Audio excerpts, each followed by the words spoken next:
Alt, Exhale. Thank you all so very much. Um, get everything situated here. Hope you all are well. God bless all of you. This is a two-part live pertaining to Riley Strain and Sebastian Rogers. Let's get down to business pertaining to Riley Strain. Don't know what's going on. Don't really know much about this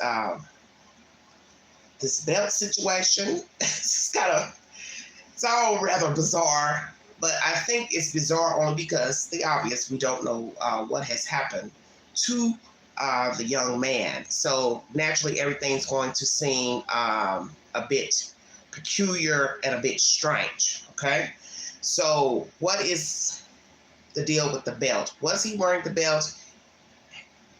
Do you believe he was wearing a belt? Who's going to say he had the belt on? That's the problem. Because pictures, the one picture that you all have shown us, the infamous picture of him with a comrade, you can't tell. His shirt is over the pants. So you can't see if he has a belt on or not. But he's known to wear belts, and now they're confirming the family that he had a belt on. So who confirmed that he has a belt on? News Nation is the source. Thank you for joining. Let's see what they have to say. Questions about the death of 22-year-old Missouri college student Riley Strain. Was it really an accident, as police say? Well, tonight the focus is on one key accessory that Riley was apparently wearing the night he disappeared from downtown Nashville, a belt. New information from the Strain family points to a possibility of a more sinister ending to the young man's life than the initial autopsy suggested. The Nashville Police Department has determined there were no signs of foul play. Riley's body was pulled from the Cumberland River 2 weeks after he vanished, about 8 miles away after a night out with friends. He allegedly left a local bar by himself. There is security footage of him walking off, but in the wrong direction and the opposite direction of his hotel. Riley was found in the river without his pants, his wallet, or his cowboy boots that he was wearing the night he went missing. And despite a massive, intensive search of the area, those items of clothing have never turned up. The family says Riley was also wearing a belt the night he disappeared. Joining us now is Strain family friend Chris Dingman. Chris, great to have you back on the show. It's the first time I've had you on the show since Riley's funeral. I just first want to ask, how are Michelle and Chris and the rest of his family doing? You know, I got to visit with them today. They came over to the office for a little bit and got to catch up and, you know, just talk about life, being home. Michelle was able to talk just a little bit and then instantly, you know, went into memories and missing her son. So it's still very, very brutal on the family right now. We're in the stage right now where we want answers. Yep. We were able and blessed to bring Riley home and, you know, to bury him properly. But now the war room is totally turned into getting answers because people know there's some answers out there that we need to have. And what are those answers that you need, and how are they related to this belt that he was apparently wearing that night that his parents say he wore every day? Yeah, there's still some people of interest. We noticed that the News Nation actually reached out Friday to the Metro Nashville Police Department following up on the investigation, seeing if there was any new information. It was told abruptly that there was no investigation.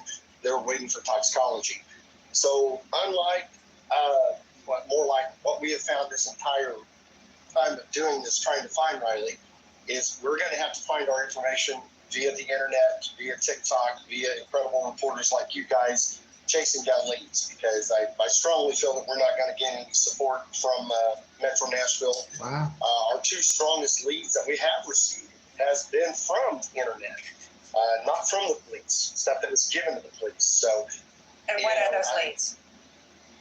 The leads were like right there with the body cam.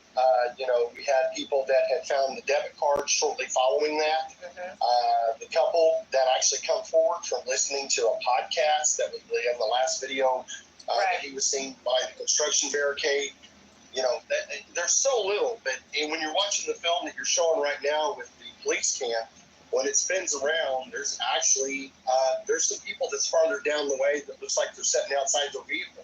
But what is hey Chris, what's the significance of the belt? Because Listen, a lot of people don't realize that when something happens to a person, whether, for example, they're hit by a car, they're often knocked out of their shoes, out of their clothes. People don't understand that that actually happens. Same thing happens when a person falls into a river. Items of clothing can be ripped off by the current, by the force of the fall. He still had his shirt on, and you say that because of a belt, he should have still had his pants on. Can you explain why you're attaching so much significance to the fact that you say he was wearing a belt? Yeah, the belt, Riley had a swimmer's body, and I love him for that. He was actually an excellent swimmer. And his hips, with the belt being on his hips, that would have been even more hard for the pants to come off in the water. It literally would have been snug to him. It would have been riding on his hips. Everybody we talked to about that, as soon as we found out he had a belt on that night, was like, wow, that totally changed the dynamics of why those articles were missing. His boots, they're a size 15 boot. Anytime any shoes or tennis shoes get wet, you know how hard it is just to get a tennis shoe off, let alone a size 15 boot. So the belt is a big piece of the puzzle that we now have, and but once again raises more questions. And when do you expect the results? You have ordered, the family has ordered a second autopsy to be performed. When do you expect to have results from that? They were actually following up on that today and reached out. We were told, which we've not been given the information by the original autopsy, but we were told a family member can request the actual autopsy short of the toxicology that Metro Nashville provided. We were not aware of that information. So the family did reach out today. I think left messages to try to get that initial report also. So we're hoping within the next 24 hours to get more answers than we currently have. Right. But I also wish we would have been given that when it was done a week ago. Yeah, that would have been helpful. All right, that's the first update pertaining to Riley Strain, everybody. Woo, lordy, lordy, lordy, lordy, lordy. So they say he had on, a belt. Sorry about that. Trying to get situated here. Those boots fill up, they would be like an anchor. Well, the thing about it is this. Everybody's entitled to their opinion of what's going on with this water business, belt business. But until you've been submerged, and you're not going to know anyway because you're going to be dead, I can't say what happens underwater. Nobody can say what happens underwater because there's debris under there. There's God knows what under there. Murk, mud, objects, things that have rolled down in there, such as automobiles, metal. So I can't say what happened to somebody underwater. As I told somebody, who ignorantly said they jumped in the water with their clothes on and came back up with their clothes on. That makes no sense. You're alive. That's why you came back up with your clothes on. So I like jumping in a swimming pool. Okay, your bikini top fell down. It's not the same. You're talking about somebody submerged. So you don't really know what's going on under the water. We don't really know anything. All we're going on are pings, testimony from somebody that said they saw him walk past this or that, body cam from the police with all the clothes on in that. But that's the point. Once you get past that footage, if you don't have anything else to verify anything, this is just a really bad case. So I'm not here to say either way because I don't know.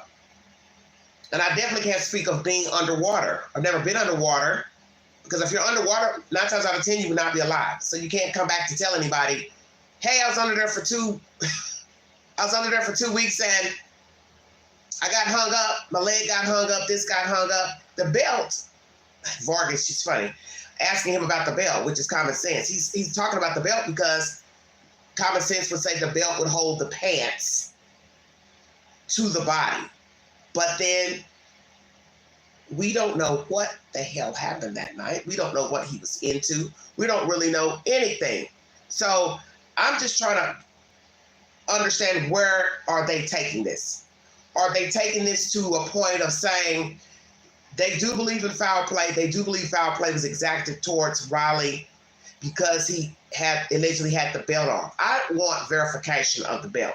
The reason why I'm saying this is, as once again, for the obvious reasons. Everything has been hearsay pertaining to him besides the video. This case went round and round in circles over the shirt being on a homeless person, which was not true. So my thing is this. If we were going in circles in the beginning about a shirt, assuming someone took the shirt, gave the shirt, whatever, we then learned that the man floated up with the shirt, then I'm not getting ready to bet on anybody else's testimony about anything. Because why would I? And everybody doesn't think the same. Because you're building up hope on somebody else's version. And that can be a very dangerous thing. Because this could push these people over to never accepting what has been said and what has been, brought forward as evidentiary material, because they're holding on to now a belt. So now we've gone from a shirt that a homeless man had. Everybody's talking in conversations about the shirt and what a homeless man said. And then the guy floats up with the shirt on. So my thing is, when will they be able to move on with what is given again? So now you're waiting on a second autopsy.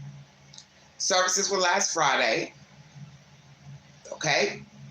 It was just a memorial service without a body, obviously. So allegedly, I thought the second autopsy was already done. So I'm getting confused at what is being said. And this story is just going around and around and around in circles. 1 minute, you're saying you got one autopsy done by National Police. It comes back, no foul play, no injuries. Second one I thought was already done, but now we hear you've had a memorial service, obviously without the body. So you're waiting on toxicology reports. I don't really understand what's going on. And the reason why this is a problem is because you're hearing all this different stuff. So you build your hope up on a shirt, that's debunked. You wait. Oh, we're going to give you some news next week. I'm assuming this is the news from the family about the belt. But yet, people are going to say, well, do you have a photograph of him with the belt on? Because he's, a tall guy, but even a short guy with a shirt covered up, it's not showing anybody a belt. You can't see it. And I have to have a close-up view of the shirt he had on to look through to say, I can see a belt, I can't see a belt. This is a problem. This is a major problem. My fear is that they won't be content with whatever comes back. Because let's just go with the toxicology. That comes back, God forbid there's something in his system, you're back to square one again. Now you got to try to figure out, he took something, he was given something, depending on what it is. So that's going to be an issue. What it is, and the likelihood of it being either given without his permission or he took it. So we're waiting on that.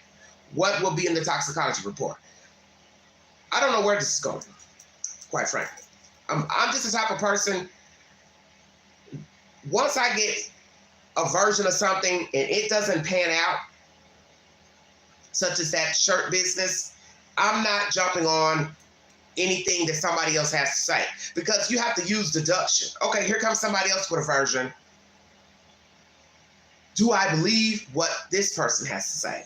I mean, you'd have to use some type of logic.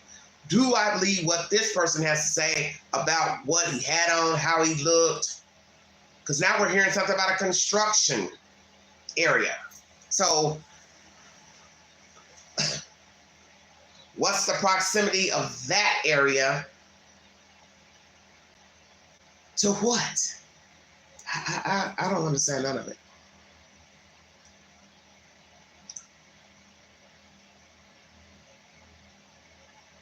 Well, my understanding is that the two reports were similar. So if his body wasn't there for service, because that's the report they gave last week, we're going to have a memorial service, but the burial will be at a later time. So that would lead me to believe that they didn't have the body.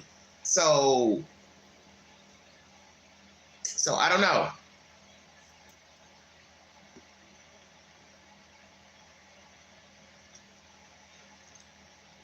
I don't know what to think with this story, because it's just going around in a circle.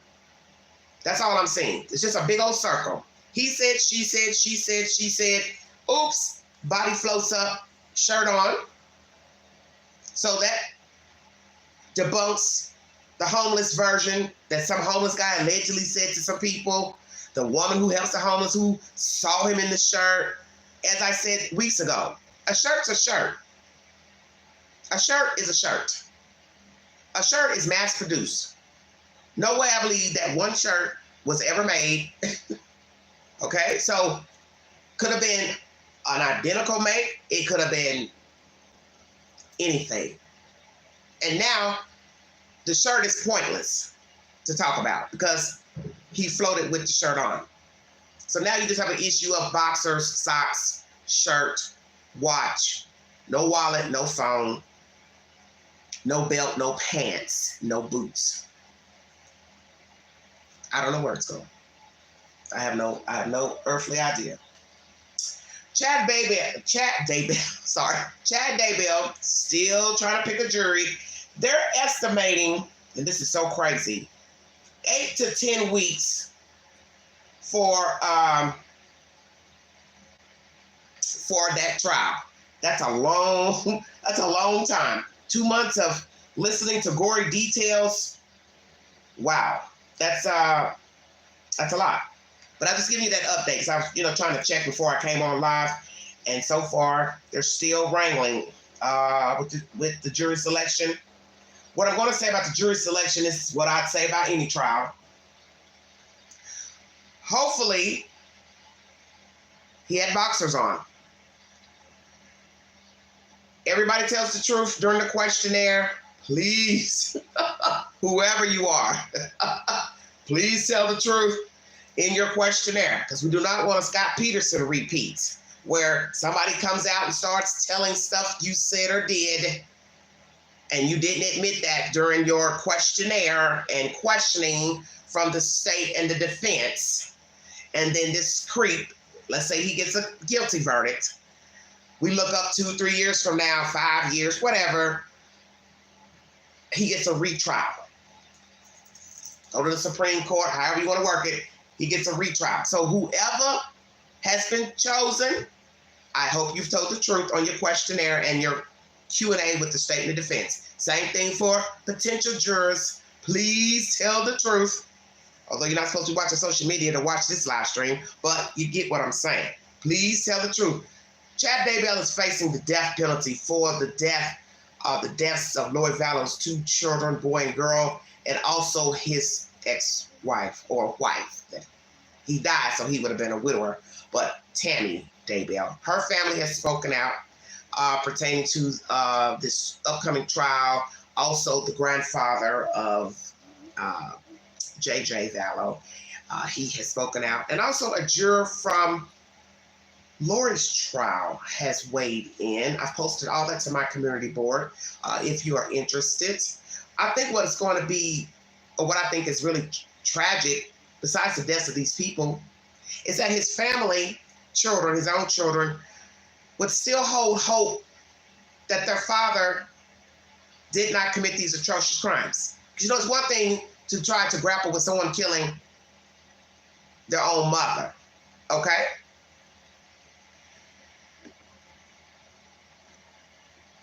It's one thing to grapple with reconciling that someone killed my mother, that my father killed my mother. But how on earth could you not believe the evidence of the children? Their remains were checked, DNA, against their relatives, their mother, whomever. It comes back. These are her children, discarded in the ground on your father's property. How in the hell do you think they got there? How did this girl become basically mush in a bucket, okay? Tools with evidentiary material belonging to the decedents. And you think what exactly? You think the Martians, the zombies, some other zombies are out there and they killed this woman's children and discarded them, dismembered them, burnt them, whatever, and just picked your father's house to dig up a hole on his private yard and discard them and your father has ties to the mother, the biological mother, Lori, he married her, and you want to say, do this. He did not commit these atrocious crimes. So you don't believe he killed these kids, and you sure as hell don't believe he killed your mother. You'd have to be high as hell and out of your damn mind to even fix your mouth to publicly say, I don't think my father did this. This is not your average crime. This is not the crime of even saying, well, I had a bunch of people at my house and I went to the market and I came back and the children were dead. Okay? You know, whole.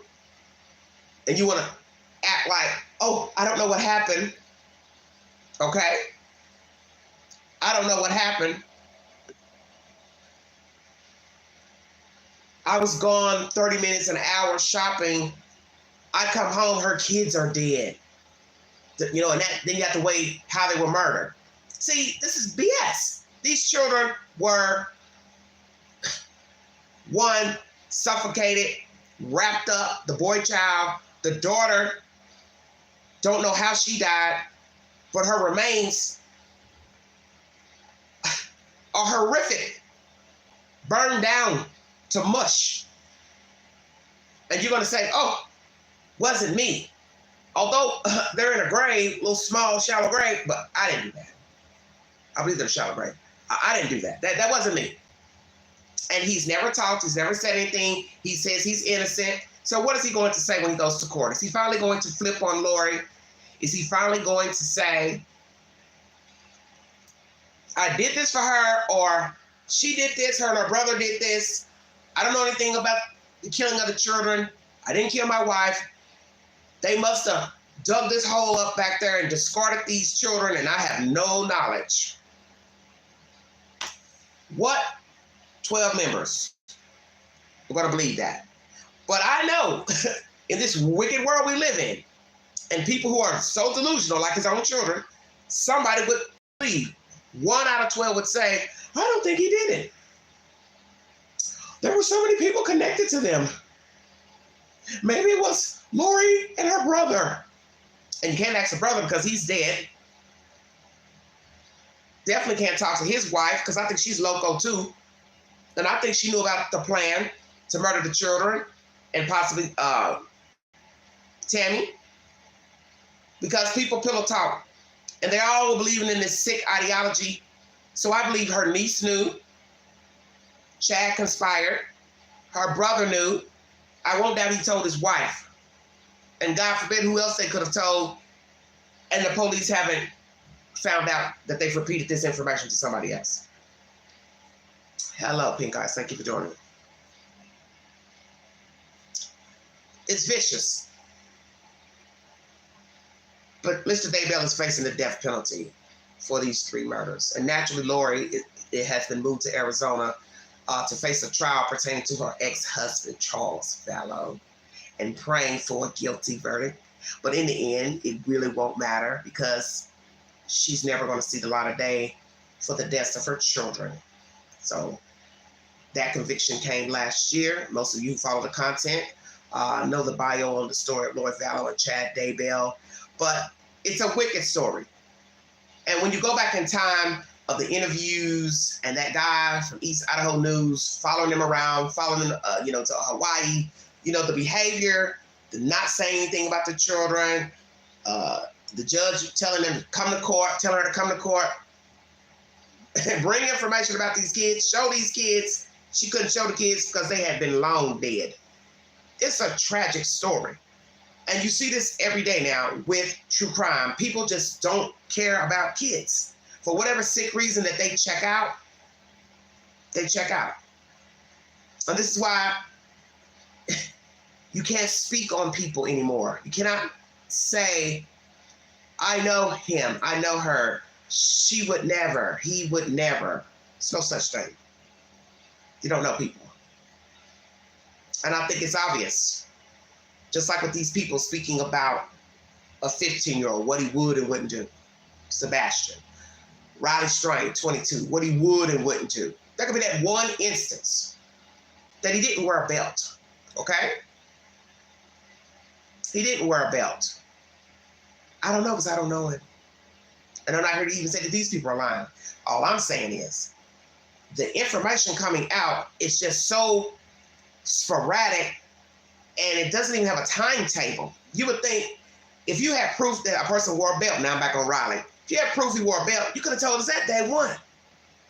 Soon as that video came out of him walking by the cop, and we finally see he's in the shirt.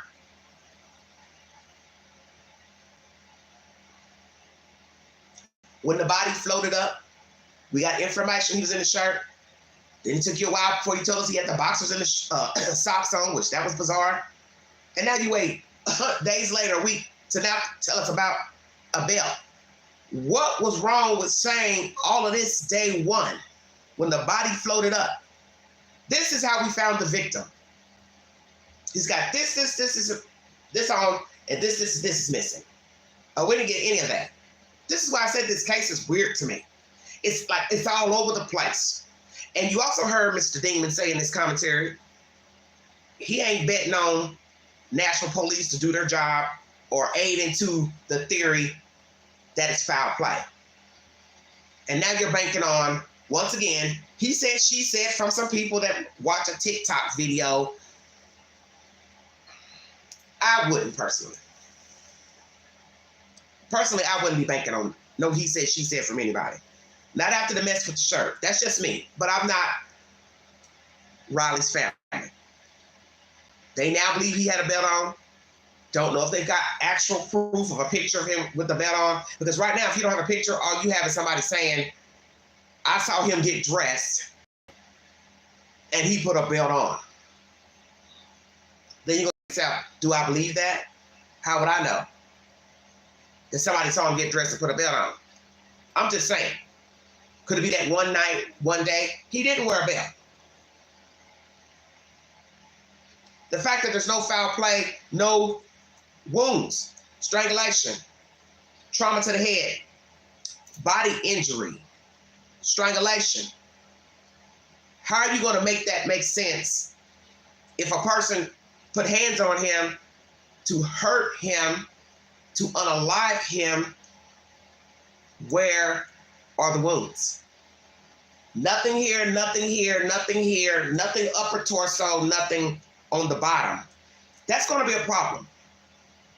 Because you want me to believe somebody jumped him that night and nothing happened to the physical body? Nothing happened to the physical body if I'm going to believe foul play. So it depends on what you assume foul play is. Foul play physically or foul play they gave him something. Somebody gave him a Mickey, roofied him. He became inebriated, heart trouble, stroke, or some type of head. I don't know. He blanked out, fell over a rail, and then rolled down into the water. See where I'm going? Because if you can't prove physical, then now you got to wait on toxicology to say, oh, he was roofied, and it caused some adverse effect to his internal body, caused him to pass out, convulse, stroke, heart attack, and he died and fell out, rolled in the water. Is that where we're going? I don't know. Prayers to the Strain family. Next is Sebastian Rogers. There has been an update by local police and the TBI. So we're going to get down to that next information. Thank you all so much for joining this network. If you'd like to donate to the channel, $DeGanji 129 Cash App. Stickers and chats are always welcome during the live. Let's get down to business, everybody. Woo! What a story. Once again, celebration of life for Mr. Strain was last Friday in Springfield, Missouri. We're going to go to WSMV4 Nashville, to discuss Sebastian Rogers. Thank you all so much for joining me.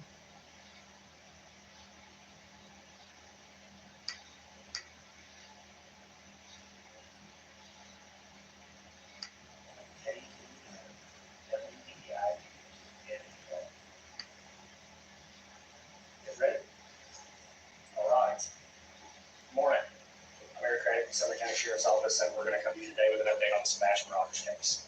Sebastian has been missing since late February. The investigation remains ongoing with steadfast support from the Sumner County Sheriff's Office, the Tennessee Bureau of Investigations, and many other local and federal resources. We are exploring every lead that comes in. Excuse me 1 second, everybody. As I said before, the investigation remains ongoing. The entire community is deeply saddened by what has occurred. We're all extremely concerned for Sebastian's welfare. I want to encourage the community to stay vigilant, to report anything that they think may be of some significance to the investigation, no matter how minute it may appear to be to you. Please call 1-800-TBI-FIND with any tips, or the Sumner County Emergency Communications Center at 615-451-3838. We understand the anxiety and the concern that this case has caused in the community. We too share the anxiety and concern for Sebastian. I want to reiterate that we are doing everything we can to find Sebastian and bring him home. Despite the passage of time, the commitment to finding Sebastian remains unwavering. I said this when we scaled the search back. Our commitment to finding Sebastian remains. We will continue to investigate every possible lead that comes in. The Sumner County Sheriff's Office wants to express our gratitude to the community and the many individuals who have helped in the search, the many individuals who have called in tips, the many individuals who have printed flyers and kept Sebastian's face in the news. Nothing would make me happier than to wake up tomorrow morning with a tip that cracks this case wide open and we find Sebastian and bring him home. At this time, I'll turn it over to Susan Allen from the TBI. Hi, good morning. Thanks for being here. We know how invested everybody is in the search for Sebastian, in finding out what happened to him and bringing him home. And we want to let everybody know he has not been forgotten. Nobody's forgotten about him. Nobody has given up looking for him. At the beginning of this investigation, there was a large land search for him. It was very visible. There were also waterways, lakes, ponds that were searched. There were aerial searches with helicopters and drones and fixed wing planes. They were done at night. They were done on weekends. They were done during the day. That was very visible, and it was something everybody was able to see. But we want to let you know that even though there is not that high visibility in investigating this case, that we are not done. It's gone back to what could be considered good old-fashioned police work. Interviewing individuals, re-interviewing individuals, checking out leads, rechecking leads. We have been working with other law enforcement agencies who have had, in other jurisdictions, who have perhaps had some complex cases of their own that they have worked on to get tips from them. We have had, this day of technology with everyone having cell phones and doorbells and ring bells and surveillance cameras. That, as you can imagine, has been a bit of a chore to be able to collect all those and then review them.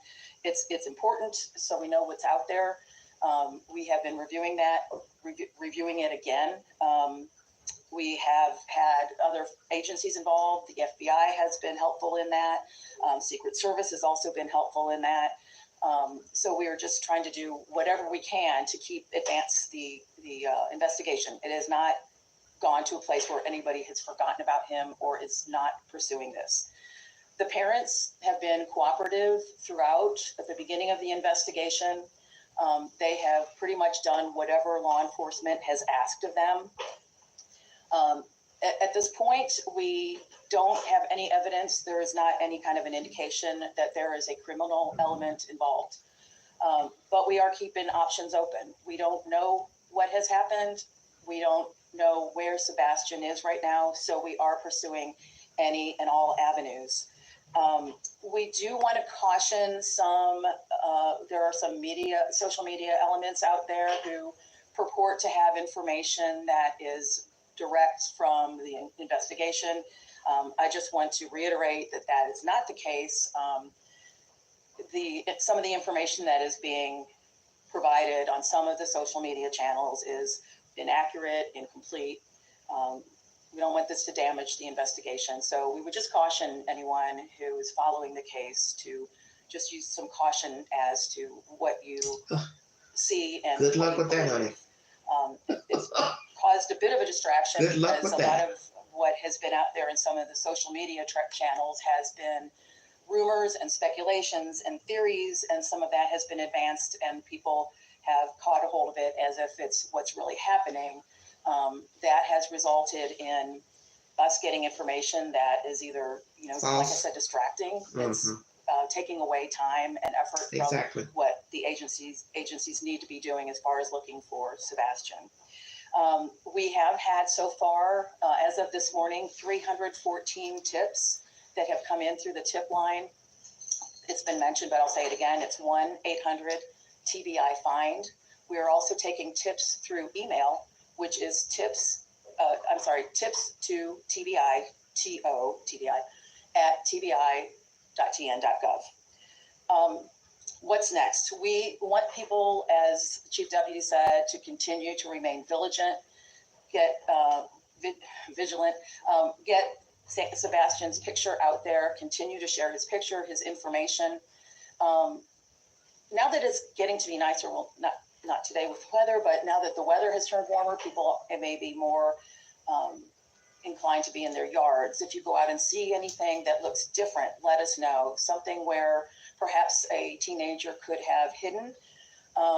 If you have a large amount of property in the area, or something that has any kind of holes or unstable footing or ledges where a teen could have gone to hide or to play, and you don't feel comfortable checking it out, let us know. We'll get somebody from law enforcement to go out there with you or to check it out themselves. A lot of we people just want to calling make in. sure that every stone is unturned, that there's no stone left unturned, that we want people to make sure that we are looking everywhere we can. We do want to continue to get the tips, but please don't provide information that you might have seen through social media channels. If you have information about Sebastian, about conversations you might have had with him, things he likes to do, places he likes to go, any people he may have mentioned that are in his life, that could be helpful in finding out maybe what he was interested in. Finally, we want to thank the community. We want to thank the media. You guys have been really good about keeping his name in the public's eye. That's really important. And thank you for your diligence in providing that information out there. And as Chief Deputy said, we also want to thank the community. From the very first day, everybody has really been all in as far as whatever they can do to help in the search, to help pass information on, providing water for the teams that were out conducting the ground searches. So thank you again to everybody. I'm going to pass it back to Eric. The weather is rolling in. We've got time for some questions. So, yes, ma'am.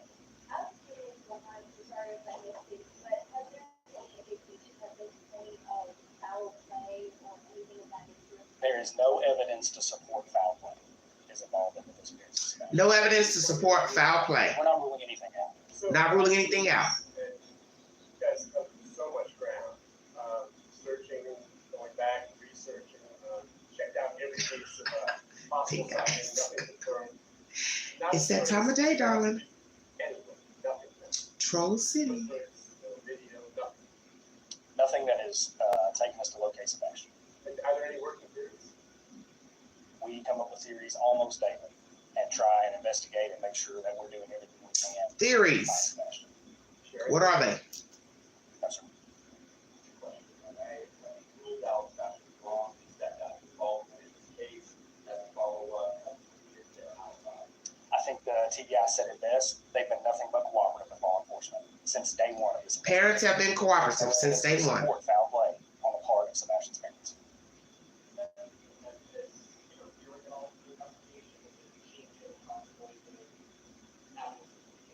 No, sir. Hey,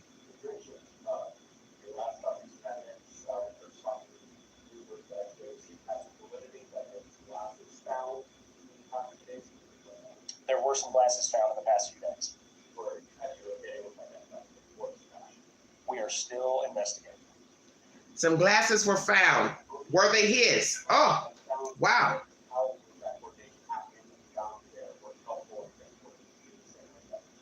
The Cajun Navy is operating independently. They have not reached out to us. Cajun Navy working independently. They have not reached out to law enforcement. One one of the things that I really appreciate they've done is print flyers and keep Sebastian's face out there. It's my hope that one day Lord, I somebody didn't think sees about something that that. calls in and this case breaks wide open and we find Sebastian. Pinpoint vacancy threats, you know, are they filing police reports or reports? Very wicked. Documenting any time threats. No, sir.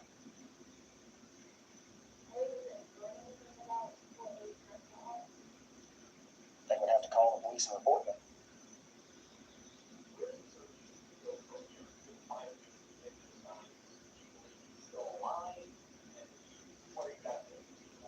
My hope and prayer is that Sebastian is still alive. Yes.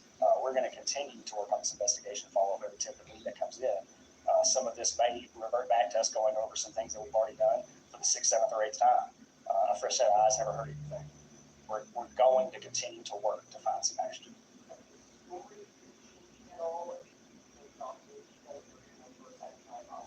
There is no evidence to support foul play.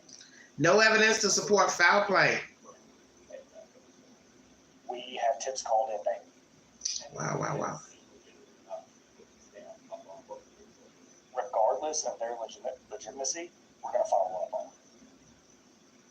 it. Fine mess. I'm certain there will be. Met with the biological father and mother this past week. That their request, your request, that just be interviewing them again. That was at the request of law enforcement. It's not uncommon to talk to the family in investigations like this. Of course, they can talk to you how many times they want to talk to you. Overall, how is So they decide they don't want to talk anymore.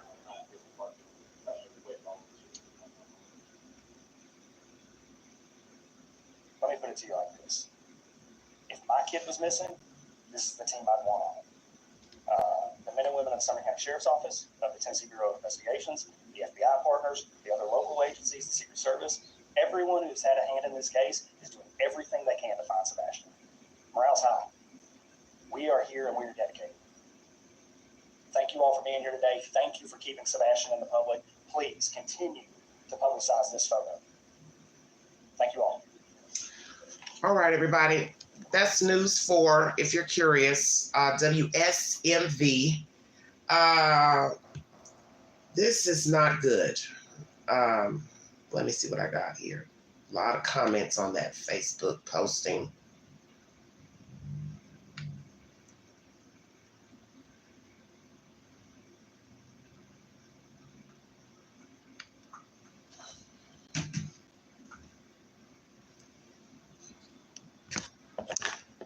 Thank you, thank you, thank you. Thank you, honey. Thank you. Thank you, Mr. Stefano. All right, let's chop it up.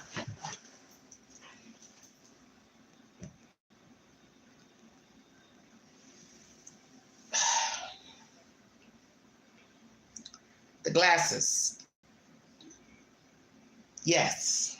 What is up with the glasses? I believe he said they found them. Won't give us any information. Very interesting. Found them where? Where were they? Outside, inside the house, in a drawer, in a bed, crushed, broken, garbage can, pail, what? Yes, but that's some interesting news. So some people might think this wasn't a great press conference because somebody sent me the info and I played it because I've been, out the loop today. So where are we going with the glasses? Let's go there. Where were his glasses found? Were they glasses that belonged to him? How long had he had those glasses? How many pairs does he wear? How many pairs does he have? Let's ask that question. If he has more than one pair of glasses, because many people do, are they all at the house visible? In a drawer, on a table, in a box, glass holder, what? Very good information. This might help us a little bit, try to decide what happened to this young man. Did he leave the house with the glasses on? Bingo card. Did he leave on his own? Number one. Walk out the door, forced out the door. Did he have his glasses on? No coat, that means what? All jackets, coats are accounted for allegedly by these people. Do you believe anything that they're telling law enforcement? Because although they're cooperating, But do you believe them, okay? Do you believe what Katie and Chris has told authorities? We've already seen them lie on different podcasts. So why would I believe anything that they've told the police? They won't. And the one thing you always have to remember about true crime is that what I tell the police, I don't have to tell you in a Facebook post, TV interview, because I know the police is only going to tell so much. So I can spin the story however I see fit. Same thing with allegations from this person, DHS. I know most of that's privy, or all of it, especially with DHS. So I can give you any version I want on what happened with me, the mother, the cook, the baker. You're never going to get the truth. So everything's about perception. So now we're talking about glasses. They have been cooperating. But how long are they going to cooperate? I believe a reporter asked about talking to them again. Well, he said, yes, he's talked to them, and that's a normal thing to do because it is an investigation. So now the case is more investigative than you seeing drones, helicopters, dogs, so on and so forth. But it does not mean they're not searching. So this press conference is to let everyone know they are actively searching for Sebastian, but doing more investigative work. But just because you don't see them visibly does not mean they're not out looking for the child. They also tell you to check your outhouses, property. If there's something on your property that you don't feel safe searching, call them and let them know, and they'll send someone out to search it for you. Now, naturally, that could be 200, 300 people calling. Hey, I got this, I got that, I got a pond, I got a lake. You know what I'm saying?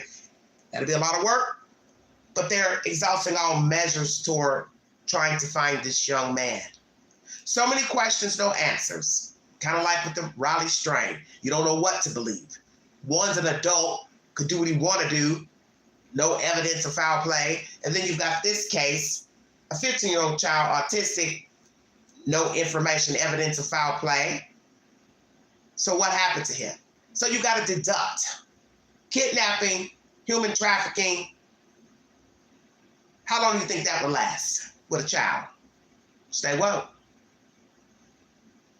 Especially a small child, we already know.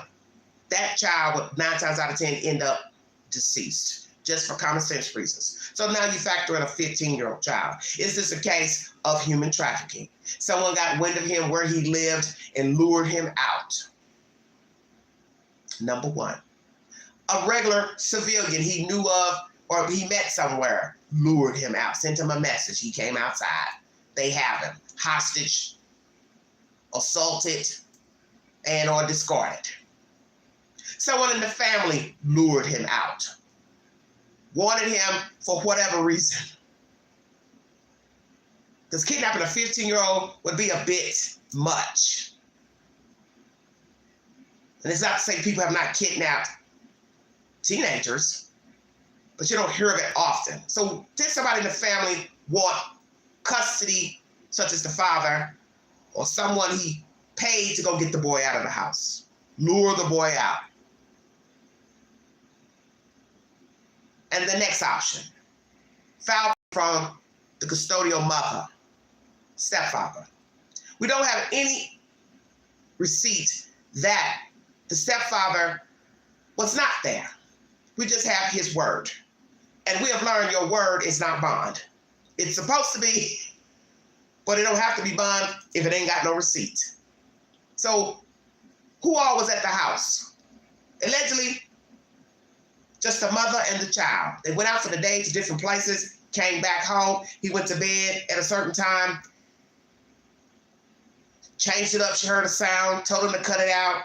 Wake up the next morning, 6 a.m., he's not there. Look around, then calls the stepfather, then he calls the biological father. So then I have to ask that question. What was the relationship between Chris and Mr. Seth? Was it good? Were they cordial? Did they speak? Did they talk? Did they ever call each other? Shoot the shit? Just asking. Did either father, stepfather call each other just to talk about Sebastian, the world, politics, sports? I'm just curious. Same thing with Seth and Katie. What was their relationship like? I'm curious. Seth seems to be the more in tune person that's concerned about the child. So do you feel like he's genuine in his feelings, the persona he has represented to the public about his son. Because we're seeing so many cases where people say one thing, but that's not really how they feel. And then sometimes people show you what they feel, but they don't say it. Such as standing in front of the camera saying, I care for the person, but really they're the one behind the disappearance of the person. Or you got the people who check the fuck out, such as the Proudfoots, but maybe they didn't do anything to the child. What is it that you believe? So what? Sammy, what are you talking about? Yeah, I'm trying to figure out what's going on with you. It's terrible. Because when somebody sent me this, I just thought, oh, they've got an update pertaining to the child. Now all we got is something about glasses. So law enforcement, what do you have besides the glasses? Do you have any suspects in mind? Do you suspect either parent, step-parent, mother or father, relatives? What do you have? TBI's Secret Service has also aided in the search for Sebastian Rogers. Good to hear. What have they learned in this search of data, CCTV footage, eyewitness accounts, witnesses? Who all have they talked to? Friends from school, teachers, neighbors? Has anybody given any type of salacious information to law enforcement, TBI, Secret Service pertaining to the child, school, friends, associates, staff members at the school? So you gotta stay woke. We can't leave anybody out. We got to chop up everybody that is in his peripheral. So that's neighbors, family, relatives, people in the general area, sex offenders. We never talked about that. Are there any sex offenders in the area?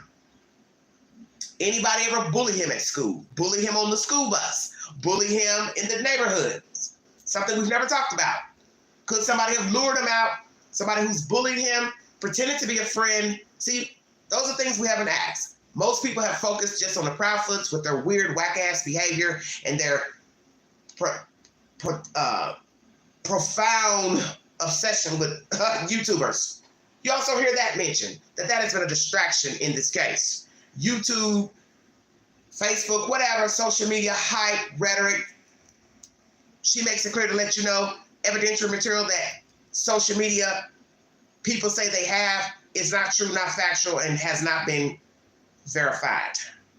Say that again, Queen, because somebody needs to hear that. Social media is saying they know this, they got this, they got a receipt. She says no.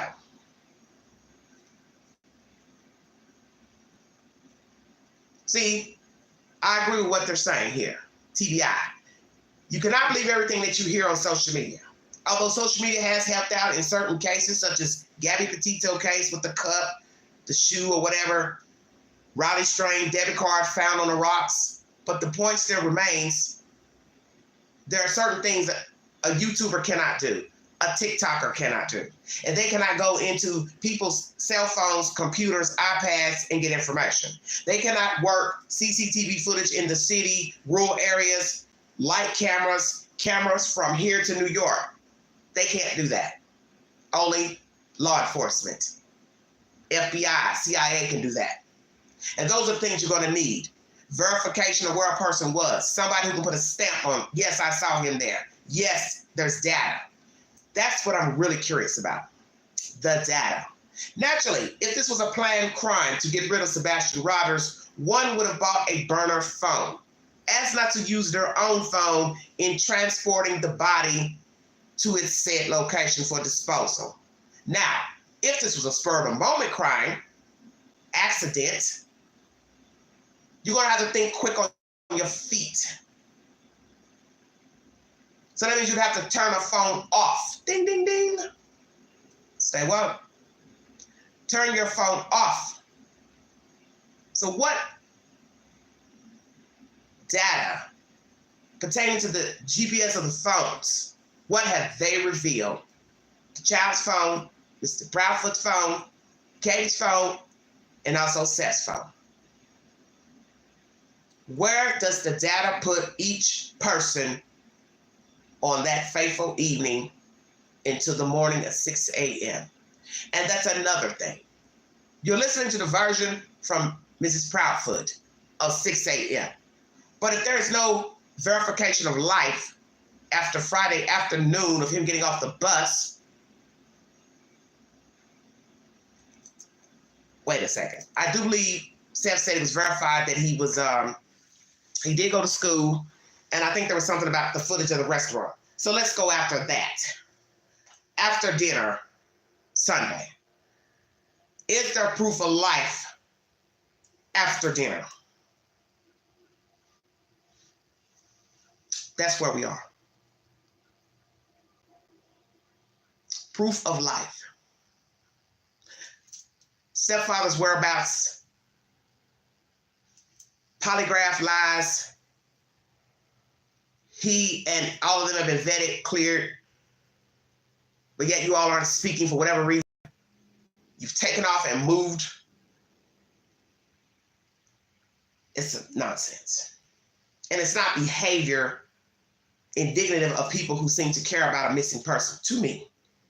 Because as some people have said, let's say there is no foul play, and the child went wandering off, staying with the wrong people or somebody he knows, and he pops back up, let's say. They let him go if he was held hostage. Where is he going? He's going to go put the code into a door where nobody is staying. So now we're going to ask you, Mr. and Mrs. Proudfoot, do you have a security system on your house now? Because I've assumed with all the information that's spreading around, truths, half-truths, lies, innuendos, speculations, you now have a security system on your house, do you not? So imagine your son pops up and he's putting the code in and the alarm goes off on the house and you are nowhere to be found when the child returns, okay? So how's this going to work? The child comes home to an empty house, and that might send him tail spinning, paranoid, but many of us probably believe he's not alive for the obvious reasons.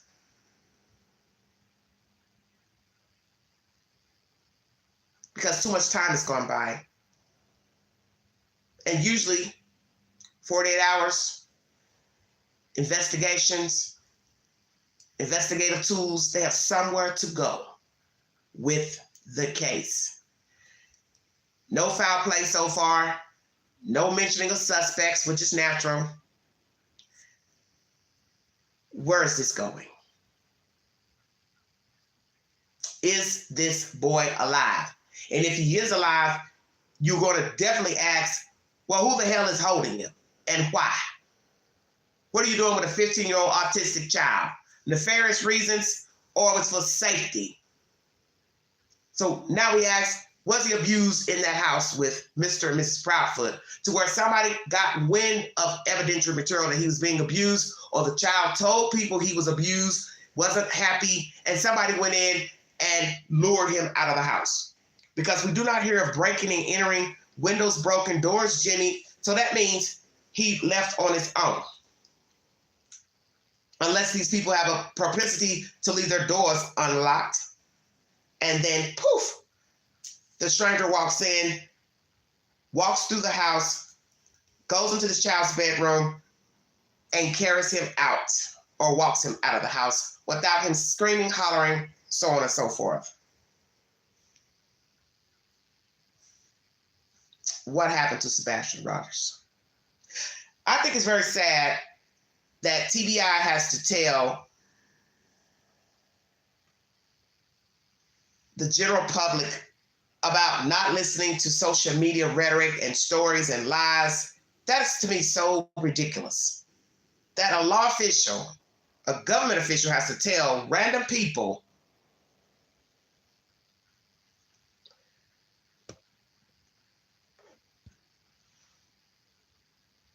not to be indulging in this hype. But this happens sometimes it's a true crime case. You've got your, as they call them, internet sleuths, wannabe detectives, YouTubers giving their commentary and their theories of what happened, TikTokers, Snapchatters, whatever, wanting to spread the gospel of what they think happened to the person. And this gets out of control when you start saying, I know what happened. I know what he did. I know what she did. Yes, the Proudfoots look very suspicious because they don't seem engaged. Now they've taken off. So that's a bad look. But are they involved in the disappearance of the boy child? Is there proof they are involved? Did the TBI just lie to us? Could it be they do have proof that someone harmed him, related to him, but they're not willing to share that with the general public? Is it one of the bio parents and or stepfather or another relative, a neighbor, someone close to the family, someone in the community, school teacher, staff member, child, neighborhood child? We hear he didn't have any friends except for his school. So when you start debunking all of these situations of what he didn't do and what he didn't have, you are narrowing down the possibilities of who the culprit could be if we want to say this is foul play or he was lured out, taken out. Because if the child didn't frequent businesses, activities, school activities, neighborhood activities, didn't go to neighbors' homes, didn't go to relatives' homes, they didn't come over there, they didn't pick him up, you're going to think the worst case scenario. You're going to think foul play, and you're going to think he walked out. And it's not to say that the person couldn't walk out. But when you're dealing with people who seem grimy as hell, you automatically think the worst, some of us. You think the worst. Oh, they did something to the child. And then you're hearing all this nonsense that has come from Miss Nina Gomez, one of the women that was married, a woman who was married to Chris. And the thing she told in a podcast was not nice and wasn't dignified, if you believe her version. So one would say, if I believe the things she said about him and the abuse towards her children and his disposition while married to him, the meddling of his family and how they treated her before she was able to get the hell out of Dodge, out of Hendersonville, Tennessee, one would say he possibly was abusive to Sebastian Rogers. Why would I not think that if I believe her version? So now you guys, do you believe Miss Gomez's version that Chris was abusive towards her children? He also told her he didn't want that last child, Faith, so you have to use deduction. He's telling you he doesn't want a kid, and he ain't had no kids with nobody else. Stay woke. See, he was spinning the web even then before meeting Katie. I don't want this. I don't like this. She had the baby anyway. So he was telling her, I don't want no kids. Probably because he don't like kids. And that's his choice. But what doesn't make any sense, you met Nina with children. So why the hell would you date her? Why would you marry her? Number one. Shit busts up with that. You two going back and forth with the judicial system and the courts. And then you're going to meet Katie.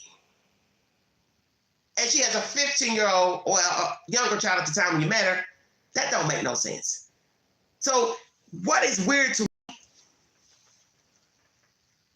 is this seducing of women with children when it's obvious he has a temporal problem, he has a negative disposition and attitude problem. So why are you finding women with children? Tons of women out here do not have children. Tons of women out here who do not want children. So Mr. Proudfoot, while you were on the date site looking for you a victim, why didn't you find you a victim that, one, did not have children? Two, she didn't want to be a mother? Please explain it to the queen because I'm confused. Because it's obvious you don't like kids. And I don't think you like people, period. I think you have some anger issues. I think you have some narcissism issues. And you are just not somebody that's going to be in cahoots with anybody. There's going to always be a problem. There's always going to be some malfunctions. There's going to always be some strife because you have fucking issues. You're angry. And so long as you're angry all the time, you're going to have problems with people. It's just the way it is. So you really need to work on yourself. You don't need to be married. You don't need to be dating. And you don't need to be somebody's father, and you don't need to be somebody's stepfather. You need to be in your own fucking cocoon somewhere and working on you. I would tell you to go holler at Jody Hildebrand, but we know how things turn out with her patients, and she's currently locked up, so she can't help you. But the point is still, you need some help. If I'm to believe the allegations by Ms. Gomez, you have some problems. You have some serious problems. Okay? Attitude problem. And you don't need to be in relationships, period, that involve talking, hugging, kissing, so on and so forth.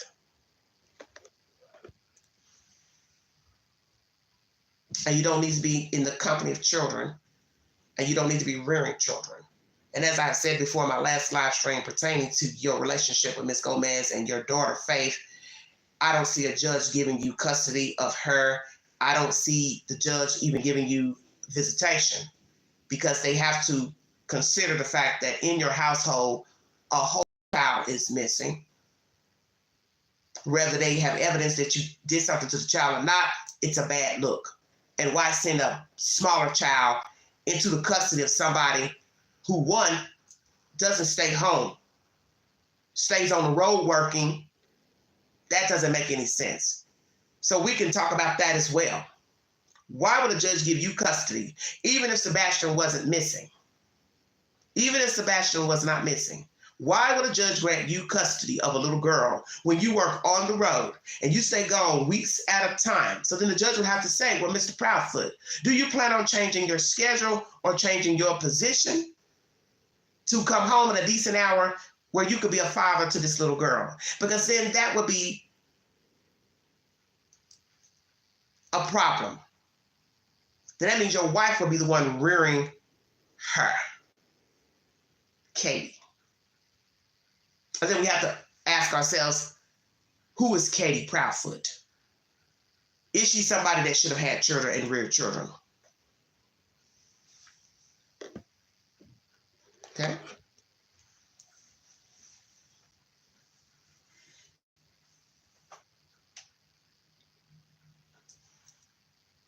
That's what I see. I don't see a judge giving him custody because he works on the road. And a judge would tell him that, well, your wife would be the one raising her, not you. So why should I take her from her mother and her siblings? We don't have any allegations of child abuse or neglect out there in New Mexico, to bring her all the way across this country to try to cohabitate in a house where the father is absent. How does that make any sense? Because it doesn't make sense. And I don't see a judge doing that. And now that Sebastian is missing, not private, I can't see a judge saying, yes, I'm going to let you take her to visit, give you custody, give you visitation rights, and there's a whole child missing from your jurisdiction. And you have also, Mr. Proudfoot, you and your wife have left that said house and gone on the road,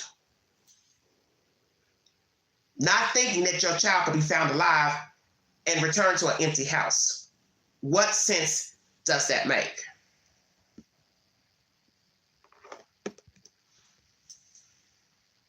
And what would he say to the judge? Oh, I'm going to change my job. I'll get a 9 to 5. I'll be home. Sir, how did you treat your stepson? Oh, we got along great. How do you get along with his father? Oh, we get along great. But what's the truth to you mistreating Miss Gomez's children when you were with her? Oh, that's just a misunderstanding. We got along great, me and the kids and her, but things just didn't work out with Nina. Are there any other allegations against Mr. Proudfoot of physical abuse against any wife, girlfriend, children and families, his family, any relatives' children, any girlfriend's children, wives' children? Did he marry any other women that had children already? I'd like to know that, because I have not heard that. Did any of the other women that were married to Mr. Proudfoot, did they have children when he met them and married them? If so, how did he treat those children? Are there any allegations of child abuse by Mr. Proudfoot? Do we have testimony, or will we hear testimony that these women had children and he abused their children, mean to the children? And why did the marriage dissipate? So, Mr. Proudfoot, you're on wife number 5. What happened with the other women? What actually happened with Miss Gomez? What happened with the women before her? Were you sleeping around with Katie Proudfoot while you were still married to Miss Nina Gomez? Did you ever physically abuse Miss Gomez? Did you physically abuse the other women and girlfriends? And then we have to ask you, Katie Proudfoot, is your husband physically abusing you? Checkmate. Mentally abusing you? The fact that allegedly Miss Gomez says that you two were having problems. What were those problems? Marital, physical, sexual, financial? Couldn't get along? Problems with Sebastian? Were you taking up for your child or not doing what? I don't know. Just curious. Because I would like to know, if you two were having problems or still are, what are they? And is Sebastian one of them? That's my content, everybody. I want to thank you for joining me. God bless you. I have another live I'd like to do possibly a little bit later tonight. And it's about a very crazy, crazy story. And I'm going to surprise you with it. It's not true crime, but it is a very weird story I found earlier today. And I'm going to bring it to you a little bit later. But stay tuned. This is a 2-part live pertaining to Riley Strain. Is there foul play? Will Nashville open up an investigation depending on the toxicology? Will somebody else bring us information of something done to the man?